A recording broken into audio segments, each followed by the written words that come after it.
What's up, guys? Happy 4th of July and welcome to episode 30 of the Midwest Angler Podcast. As always, Scott Sturman, Matt Deitch. Yeah. Episode 30. Episode 30. That's as old as I am. I think that's what's the 30th anniversary is diamonds or something like that, or pearls. We got sheepshead Stones over here. Yeah, that's basically the same thing. Right, In the fishing world, that's 30. That's 30 years. You get somebody sheepshead stones. You bet. Well, we had a tournament last weekend. Yeah, it was hot. Ooh. They were calling for hot weather, and it was hot weather. Yep. It actually wasn't as bad as what I thought. Like, in my mind, I was thinking by, 11 o'clock, it's just going to be agonizing. And, obviously we're wearing the long sleeve cooling shirts and stuff like that, the sun protection. And they worked. Yeah, they do. They really do. People might say, why you got a long sleeve shirt on out here and that stuff? Why you got something covering up your head?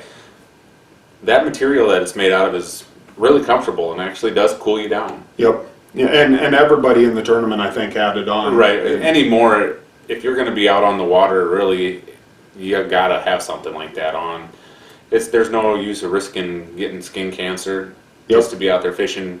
I don't know. I'm the type of person, I'm not a big sunscreen person. I don't like putting it on me. Absolutely not. I don't know. Yeah, you either. So those buffs, those shirts, those SPF shirts work better. That's really, in my opinion. That's really a trend in the whole entire fishing industry, though. I mean, you notice a lot more wide brim all the way around hats. Yep. The long sleeve. I think hook fishing, which has really made a name as a staple in the fishing industry, started off just by doing the special. Is it SPF shirts? Yep. SPF sun shirts. Protection. Yep. And I mean, Columbia has got it. Shields and Cabela's has got their own brands, and then there's all kinds of brands that are just popping up. Oh yeah, Blackfish. That are just specific for that stuff, because a lot of guys and girls don't like having to lather up and reapply it is the big thing. You forget, you put it on once, it's like, well, you still got to reapply it later on. So it's just nice. I have gloves that I wear that cover up the back of my hands, because you don't really think about it until you're out there all day, and all of a sudden you get home, you look, your hands are bright red, and it's like, man, it kind of hurts a little bit. So I'll never say never, but I don't know if I could do gloves. I hate gloves in the winter. I never thought I couldn't either until I started using them, and you kind of get used to it. That's like anything. For the longest time at work, I would not wear earplugs. Right. And then all of a sudden I started, and it only takes about 2 weeks.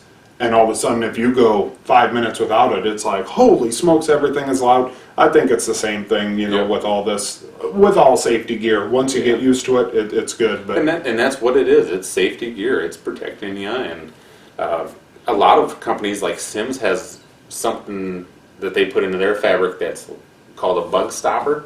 Yeah, it kind of supposed to help repel bugs a little bit too. So that's kind of cool. Yeah, even if it only works a little bit. Right. I mean, no one likes bugs. I'll tell you that for free. Having to put a bunch of bug spray on. Yep, so. I hate bug spray. I don't like suntan lotion. I feel like once it's on my hands and I'm touching my baits, like I just kind of feel like I don't know, that maybe the fish can smell it on the lures. Heck, we were out there on Saturday, and that one boat come rolling by with all those people, and they were upwind of us. And you could smell the coconut. I mean, I don't think they were drinking pina coladas. I think that was there's something you can smell the sunscreen. We were quite a ways away from them. Yep. So it was on their fingers, then it gets on their bait, and it for me personally, it's way easier to wear these long sleeve shirts and the wide brim hats, sunglasses. I mean, I've never been a sunglass wearing guy, and I got a set of Costas. And maybe it's because I had never had polarized lenses before. I've got the little cables that wrap around the back, and I just love that because I can pop them down around my neck and let them rest on my chest. And I don't know. I really, really like wearing sunglasses now. If I could, I'd be wearing them right now, but we're in my basement, so. You still could wear them. People don't know that. The lights are bright enough. Yeah. You think people would think I was cool? Yeah. Oh, yeah. Then next week I'll blind. I don't know, one of the two. I make sure that with this warm weather like that, just cover up, like you said, a wide brim hat. A lot of people forget about that. I have trouble sometimes. Like I'll have a cap on, but like the tops of your ears just get crisp. So that first tournament of the year, I burned the back of my neck so bad, and the tops of my ears. And every tournament since, I think I've wore that Yeah. Sims wide brim hat, and I don't know, it's kind of fun to wear. It makes you really feel like you're fishing, and I would much rather, the back of my neck just absolutely kills me. I know it gets burned all the time, mowing lawn, out fishing, whatever, and you know, I've really kind of, with the whole skin cancer deal, obviously there's a lot more of it around nowadays than what there was before. We got to do something about it, and Well, you just gotta if take wearing the a cool precautions. hat is going to help me out. Right. And a lot of them make shirts with hoods on them now. Yep, and I wear those. Yep. And then I don't have any of those because I have the buff that I can pull up, but sometimes that's not as, that's kind of on your head all day, and it kind of gets annoying in a way. So I was going to buy one of the hooded ones just so like I can pull that up over my hat, and my ears are covered, and the back of my neck is covered up better. I noticed that you are one that wears a buff. On a hot day when it's 95 degrees like what we dealt with on Saturday, humid as all get out, does it restrict your breathing after a while, or don't you really notice that? Sometimes you can kind of tell. Yeah? I mean, it depends which buff you get. Some of the companies have ones that have like little breathing Okay. holes Yep. kind of cut into it, so that makes it a little nicer. Mine, I can't pull up too far, otherwise my glasses will start fogging up sometimes. Yep, So yep. that's something that can get annoying out there on the Yeah, water. definitely. And like you said, the glasses, we talked about this after the tournament on Saturday when we were coming back. Don't skimp on a pair of sunglasses. I know nobody wants to spend $100, $150 to $200 on a pair of sunglasses because the old adage, I'm just going to lose them right away. But when you're out there on the water all day long, you can tell the difference between wearing a pair of cheaper sunglasses to a more quality lensed sunglass. I mean, you don't have to spend, there's other good ones that are $70, $80, but you can just tell the eye fatigue from it. Definitely. And both me and you both wear Costa sunglasses, and they made their name in the fishing industry. Mm-hmm. And yeah, I was down in the Bahamas actually, and my wife bought me a pair. Thank you, Cal. And I love them. But I do know a buddy of ours, Craig Euler, who really preaches Shady Rays. And Shady Rays, I think you can get a good set of polarized sunglasses for $50. So, Right. you don't have to break the bank and No. spend triple digits to get yourself a good set of sunglasses. And yeah, look into, if you don't want to buy Costas, we recommend them, but Shady Rays is another brand, and there's 100 other brands out there. Look Right. up polarized sunglasses on Amazon, and you probably find something. If they're $7, they're probably not a great lens, but yeah. No, the tournament went good for you. Good for you, or good for me. Tough for you. I mean, you had your bites. I had my opportunities. We go back to our poll we did a while back, and what we discussed on here about would you rather never lose a fish or never get skunked, and you would have rather have never lost a fish, the just other like day. I said. And yeah, well, I only weighed one fish, 3 fish limit. I had one fish that I got clean back to the back of the boat. You were just about to scoop it with a net. I mean, it was within a foot of the net, and it got off. It wasn't your doings. I know you felt bad afterwards, but it was not your fault. I still was planning on swinging it another few feet to get it closer to you. You couldn't get to the back corner of the boat, because I was standing there. It wasn't your fault. That's just the way it happens. And, at the time, it's like, well, I'll have more opportunities. And I did, but I couldn't capitalize on those opportunities. I brought 3 fish to the top of the water that got Yeah. off. I broke 2 lines.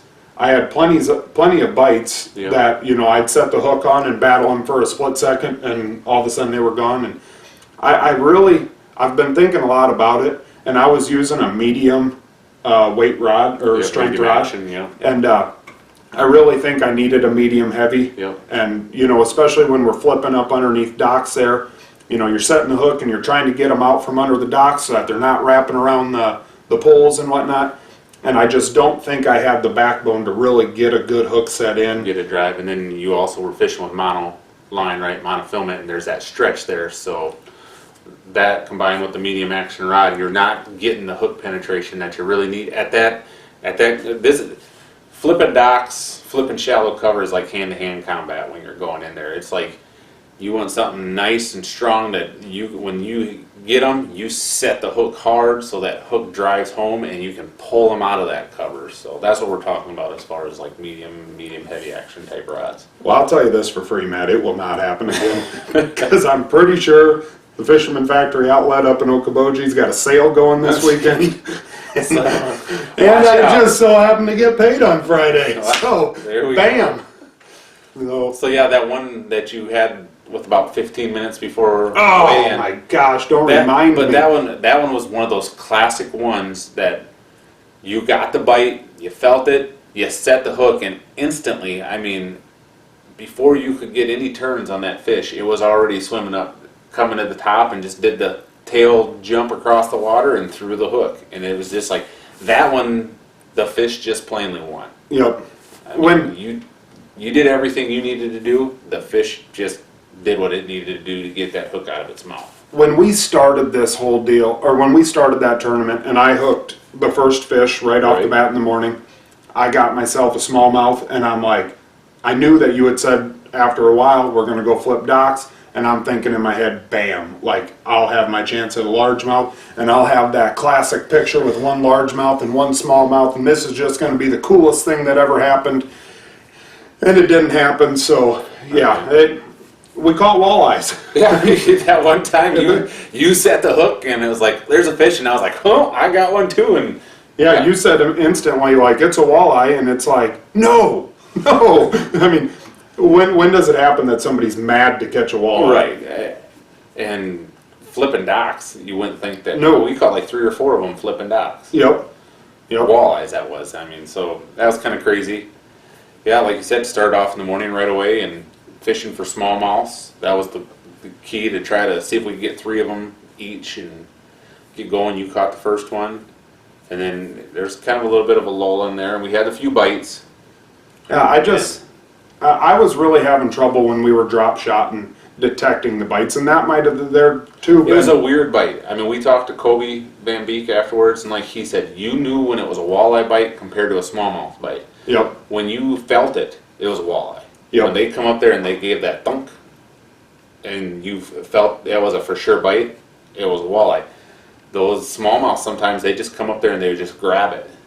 And you'd just be sitting there kind of shaking the drop shot or pulling it along, and all of a sudden you'd feel the weight on there, and it's like, well, it's just like, is it a rock, is it not, or is the sinker caught on weed or what? And you kind of keep pulling, and then it was tough bite to really detect. Yep.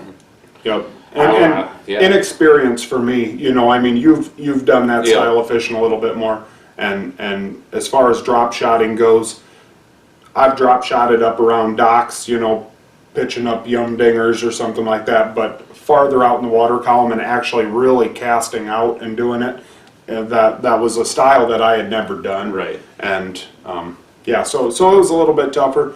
I started off with, I think, a yum dinger. Yep, you had the yum dinger on. And you started off with a Zoom trick worm. A 4-inch Zoom trick worm. Yep, and I had the chartreuse tail on a brown, I don't know, pumpkin seed deal, and you were going with the June bug color. Yep, and really had some good luck with the June bug color. I switched over, and it was getting to be late enough in the day that the bite was starting to kind of turn off. You were still catching them here and there, but it was definitely tougher for me. And but yeah, once we got flipping docks, that was a lot of fun. Flipping docks is fun. I mean, it's something that I need to get better at. That I don't know, you're pretty stinking good. But to get up further under those docks. Yeah. I mean, we're getting those fish out on the outer edges, and we were getting 2-3 pound fish sometimes. But sometimes those big ones that you want are deeper in there in the shadiest part of the dock, so you really got to get that bait up in there. And it's an art form watching those guys that can skip docks and do it efficiently.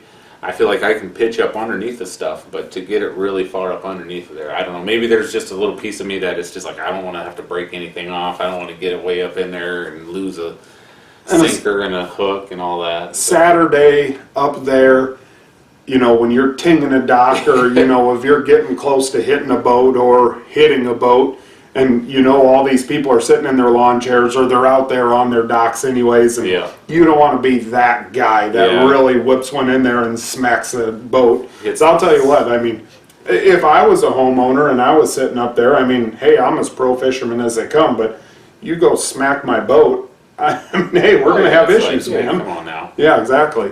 So, but no, I ended up weighing 3 smallmouths, caught them all in the morning there. I had one cull during the day, which was a big cull for me. I caught a 19-incher and was able to throw a 15 back. Yep. I think all my fish, I had a 19 and 2 17s, and they were all basically about the same, the weight about the same. I ended up weighing 8.8 pounds, 2 ounces, good enough for 3rd place, finish up there. So that was kind of nice. I was happy to go. Some people might be like, well, you only got 3rd place, but only, you know, well, to finish in the money, any tournament that you finish in the money, that's always the goal. But you know, some people think, well, a club tournament, it's either win it all or not win it all. And those people have never won. That's right. Well, we talked about it. It's just, you know, having won the last tournament to come back, I didn't want to go out there and put a big old fat goose egg on there. And then the way pre-fishing was going, I was worried, like, oh man, this is going to be, I don't know what's going to happen here. And but our buddy Colby Van Beek ended up winning. Colby. Yep, shout out to Colby. His co-angler got first in the co-angler division, so Colby good day for that boat. Came in with a little over 10 pounds for the win. I think big bass he had was 4 pounds 4 ounces, so that was good. Very well deserving. So definitely. He's Colby. always up there and always consistent, always and just a top-notch dude. Yep, great guy. So, but yeah, so it's getting to be, like I said, the end of the tournament, the weigh-in, we come in and we were in Templar Bay and it was a mess. Yeah, it was a mess. We came in there, the ramp was busy, the parking lot was busy. It's that time of the year where people are getting out. People, you know, you got the pleasure boaters that want to go out there and enjoy the water. Hot day like that, there's nothing better than to jump into the lake. Definitely, and the bite is hot over on Spirit Lake right now. And so it was a combination. I mean, there was a lot of people there when we got to the ramp in the morning. There was already people. Yeah, 5 a.m. It's dark, and there's, I mean, the empty trailers already. Tons of them, and so I mean that brings up what we wanted to talk a little bit about too is boat ramp etiquette. Yep. You know, the biggest thing is I think that there's people that are awesome at backing trailers up.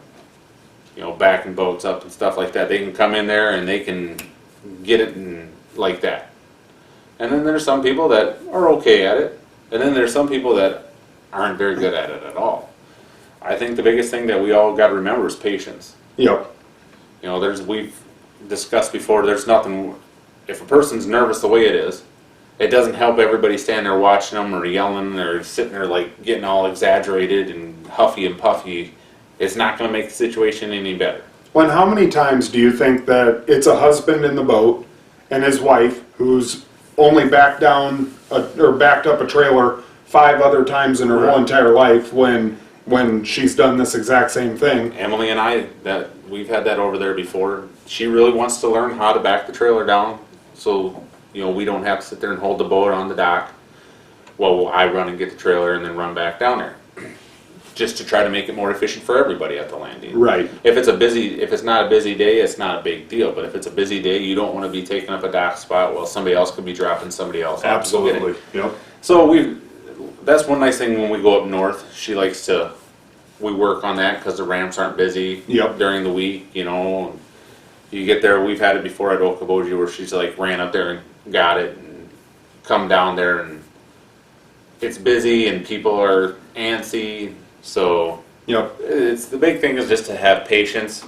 Another thing too is one day when I was over there last week pre-fishing, some people came down, they pull up there with the boat to go to put it in the water. They come wheeling up, 4 people get out, and they start getting everything ready right there on the ramp itself. It's just like, oh, come on. Yep. Take your cover off beforehand. If you've got life jackets in the vehicle that you got to put into the boat, put them in there beforehand. Do it in the parking lot. Pull into a parking spot, get everything ready to go. So all you have to do when you get down there, back up, unhitch, and ready to rock. I mean, they started to back it in, and their back straps were still strapped to the trailer, and it's just kind of like, That ain't gonna take work. those off. And then they're checking Your the drain trailer's plug. floating. So, I mean, that's some things that you got to remember. Get everything ready in the parking lot. Make sure that you've ran the boat Yeah, before you head to the landing. There's people that will just pull it right out of the garage and, oh, it should be good to go, and go down there and nothing. put her in, and then the person with the trailer takes off and goes get a parking spot, and we can't get the boat going. And it happens even to somebody who does. Yeah, I mean, it happens. Those things happen, but you try to take the precautions till they don't happen. Right. So, Another thing with the boat ramp that we dealt with this last weekend is the DNR's out, given the little, the aquatic invasive species stuff. Yep. And that's really, I mean, this is getting to be a big deal, guys. I don't care if you don't think it's a big deal or not. I mean, the fines are getting big for people that aren't doing it. I don't know if Minnesota still has it. Matt, you would probably know, but you have to like pass a test even in order to trailer a boat in Minnesota. Or is that what they were proposing? That never happened. I don't think it ever happened. Okay, so I'm just thinking with South Dakota, but they have a lot of like wash stations at ramps where they'll spray your boat down and all that stuff with something so that we don't transfer anything from place to place. Right. And with zebra mussels and that milfoil and all this sort of stuff. Don't forget to, when you pull out of the lake, walk around, pull all the weeds off. Yep. Yeah, the weeds that you can see. Yep. Yep. Drain everything. Yeah. No transporting of water anymore. It used to be that you could keep your live well full and bring your fish home. And I don't know what the fine is here in Iowa or Minnesota or South Dakota, but I mean I know it's substantial. And it used to be you never had to pull the drain plug on your boat. Yep. You could just keep it in and go. And people still get kind of testy about that one, just for the fact that they're like, well, my boat's watertight, nothing got in, so why do I got to pull it? It's just a good idea just to pull it, just in case. Yeah. So it's all of our responsibility to help with that. Boat fishermen, pleasure boaters, anybody. You're right. I guess my big question about that is like, are they going to start making kayaks have drain plugs on them instead of being able just to tip them over, so that you can make sure you get all the water out of them? Some of them enclosed. Yeah, I never thought about that. To me too. What about we talk about boats and laws. What is it? Anything over 14 foot has to be licensed. Yeah, it might be 13. It might be 12 in Iowa. Okay, anything over 12 foot needs to be licensed. Kayaks, canoes, boats, all this stuff. Well, what about these big inflatable things that these people have now, like these unicorn things? Yeah. Some of these things are massive. Yeah, some of them water weenies that they get rolling around are longer than the boats. It's like, what about that? Should that be licensed? And so, I don't know.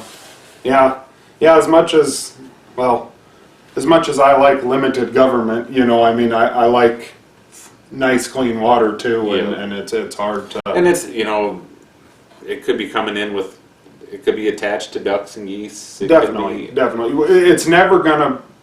We're never gonna stop it, but let's try to slow it down a little bit. Slow it down and learn how to contain it. And scientists, are working daily to try to figure out how to head this problem, and they'll figure it out. They will. They figure everything out. But until then, let's slow her down, guys. So, and talking about boat ramp etiquette, there, just be patient with each other and help each other out. There's nothing wrong with that. There's sometimes where it's tough when a person's by themselves. If you really think about it, 5 minutes. To sit and watch somebody for 5 minutes at the boat ramp, try to back in and out and having trouble and whatnot, it feels like eternity. Yeah, but in the grand scheme of things, once you get out in the water, 5 minutes is nothing. Right. It's really not. Sit back, relax. We're all out here to try to enjoy the exact same thing. And well, I think about Saturday when we were unloading. You had already put me in the water, and you went and parked the truck and was coming back to get in, and there was another guy in the club that was going to fish the tournament. he was by himself, and you're like, hey, you want me to back in and go Yep. park it for you? And he was very appreciative of that. I mean, there's little things like that. Most people would be like, oh, sure, or We didn't have no place to be. We Right. we We were had waiting 30 minutes, 20 minutes before blast off, and I knew he was struggling when I walked down and I kind of saw it, and it's like, hey, this guy's by himself. Yep. Everybody in that club has been more than welcoming to me. The time I do my part. So it worked out good. It was pretty simple. I backed him in. He unhooked himself, whatever, and all I had to do was go up and park for him. Gave him back his keys, told him where I parked it, and that was that. It saved his morning because when you got everyone in the club, 15 boats, and then how many other boats, of walleye fishermen and pleasure boaters that are all trying to get out there at the same time, it's overwhelming. Just like you said, it's overwhelming, and you're about to fish a tournament. You got that on your mind, and then you're having trouble backing in your boat. That ain't how to start off your day, I'll tell you that. We already all woke up at 3 a.m. to get there, so we're all a little testy. Give us a coffee and so. Yeah, so it's just about having your boat prepared. And that's right. Another thing about that is we experienced that on Saturday too, about preparation of your boat. For the longest time, I've been telling myself to put a pair of jumper cables in my boat in case my starting battery drains down from running the electronics in the live well. And dumb me, I kept telling myself to put them in there, and I never did. And we needed them the other day. Yep. Because we had and I forgot to charge the starter battery because I never really charged the starting battery because usually by running the big motor it kind of charges itself, and it didn't work out that way. We fished for about 5 hours in that one area the other morning and went to go move spots, and no bueno. No go. No go. We were lucky we found some Iowa State fans even. Yeah. That had jumper cables. So, thanks to those three guys. I don't know who they are, but they were very nice to us. They let us borrow them, and we were able to get the motor started. And I should have yelled "Go Hawks" at them as we were leaving. I don't know. Our luck, something more would have happened. Yeah, exactly. No, wait, hey. Or then we would have clunked. Yeah, exactly. Oh man. No, but we got going. Yeah. You were mad. I was upset. I was mad at myself because I was like, come on. I know better than that. I know to have things like that. You got to have that. Know what size wrenches you have. You can get those. You can get a wrench that can kind of flip around and has all the sizes on there. Yep. Have that along just in case you need to undo your batteries at some time. It goes along with pre-season. Always be checking your batteries, the posts and everything like that. Make sure that there's no corrosion. Clean all that stuff. I cleaned up all the posts and everything like that on mine.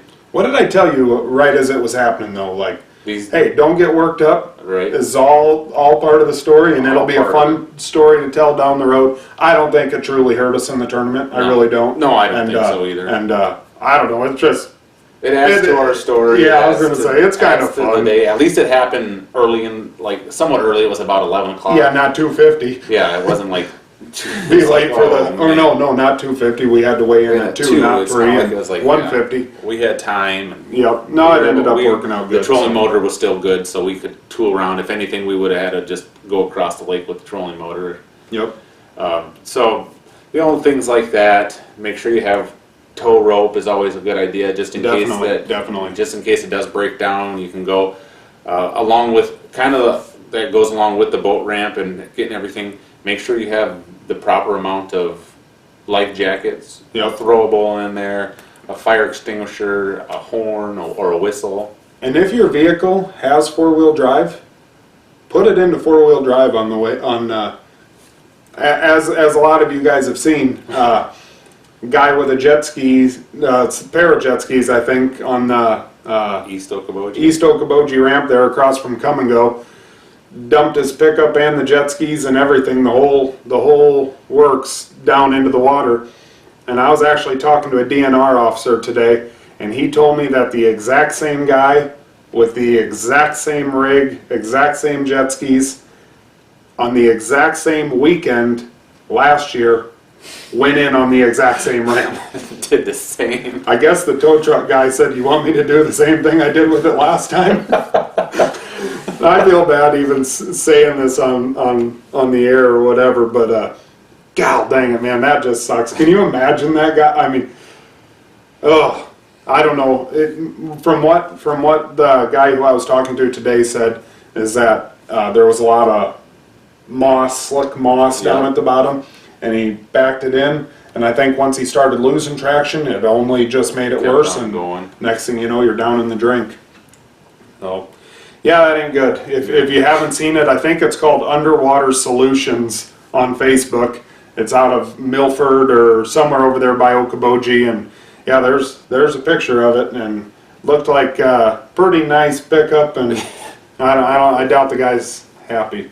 So, whatever. Didn't learn his lesson the first time. No, but no. With that, we'll just be safe out there this week. You know, 4th of July is tomorrow, and have a happy, safe 4th of July, and enjoy it. Enjoy family. Spend some time with some family. Get some kids out there fishing. People that have never fished before, introduce them to it. Absolutely. We got a killer show coming next week. Ooh, we're excited. This is about the best show. It's kind of a big announcement that we've been working on. Yeah. A couple weeks ago we asked you guys about the Mount Rushmore of fishing, and today I locked in a date. With one of the people that made it. That's right. Next week, Monday, we're going up to Sioux Falls. Me and Matt are meeting with the Ted Takasaki. Gonna record an episode with him, interview him, see what he has to say, and hopefully grab some supper with him and his fiance. And I'm jacked. It's gonna be a good time. I'm jacked. I just couldn't even believe how nice of a guy he was, messaging back and forth. I mean, way nicer than like Lorith and guys like that. No, I'm just kidding. But no, we're excited to bring you that episode. So check back early part of next week, and should have a banger for you. Should be a good one. See ya.